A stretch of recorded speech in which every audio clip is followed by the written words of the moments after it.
Praise lord. దేవుని ఘనమైన నామమునకు మహిమ కలుగును గాక. ప్రభు నామమున మీ అందరికీ హృదయపూర్వక వందనాలు. ఈ ఉదయకాలము దేవుని వాక్యాన్ని విందాం.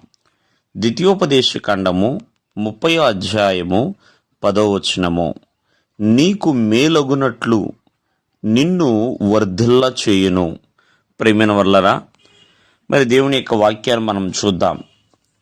దేవుడు యొక్క మేలు, అలాగే దేవుడు తన ప్రజలను వర్ధిల్లింప చేయుట.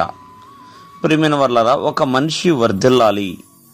ఏమి చేస్తే మనిషి వర్ధిల్లుతాడు, ఏ విషయాలలో వర్ధిల్లాలి అంటే ఇక్కడ రాయబడుతుంది, చేతి పని విషయంలోను, గర్భఫల విషయంలోను, పశువుల విషయంలోను, భూమి పంట విషయంలోను, మరి అలాగే ఆ సమస్త విషయాలలో మనిషి మేలును మాత్రమే కోరుకుంటాడు. ఆ విషయాలలో వర్ధిల్లాలను కోరుకుంటాడు. ప్రియమైన వారలారా, చేతి పనులు అంటే చేతితో చేసే ప్రతి పని కావచ్చు. గర్భఫలము అంటే కుటుంబం అండి, కుటుంబ విషయాల్లో వర్ధిల్లాలి.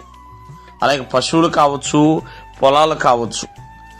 ప్రియమైన వారలారా, మనం జాగ్రత్తగా ఆలకిస్తే వర్ధిల్లాలి అంటే ఏం చేస్తే వర్ధిల్లుతాం? దేవుడు ఒక మనిషిని వర్ధిల్లింప చేయాలంటే ఆ మనిషి దేవుని మాట వినాలి. మొదట ఎవరైతే దేవుని మాట వింటున్నారో వారు వర్ధిల్లుతారండి. రెండవదిగా, దేవుని బిడ్డలుగా దేవుని ఎదుట ఒక పరిశుద్ధముగా జీవించాలి. అలా జీవించినప్పుడు వారు వర్ధిల్లుతారండి. మూడవదిగా, ప్రియమైన వాళ్ళరా, దేవుని చిత్తముని కలిగి ఉండాలి. దేవుని చిత్త ప్రకారం నడవాలి. అప్పుడే వారిని వర్ధిల్లింప చేస్తాడు. అబ్రహాము దేవుని మాట విన్నాడండి. వెళ్ళమన్న చోటకి అబ్రహాము వెళ్ళాడు. ప్రియమైన వర్లరా, మరి తన దేశాన్ని విడిచి, తన కుటుంబాన్ని విడిచి, తన బంధువులను విడిచి, మరి దేవుడు ఏ ప్రాంతానికైతే చూపించాడో ఆ ప్రాంతానికి వెళ్ళాడు. కాబట్టి అబ్రహాము ఎంతో మందికి ఆశీర్వాదకరముగా తను వర్ధిల్లాడు.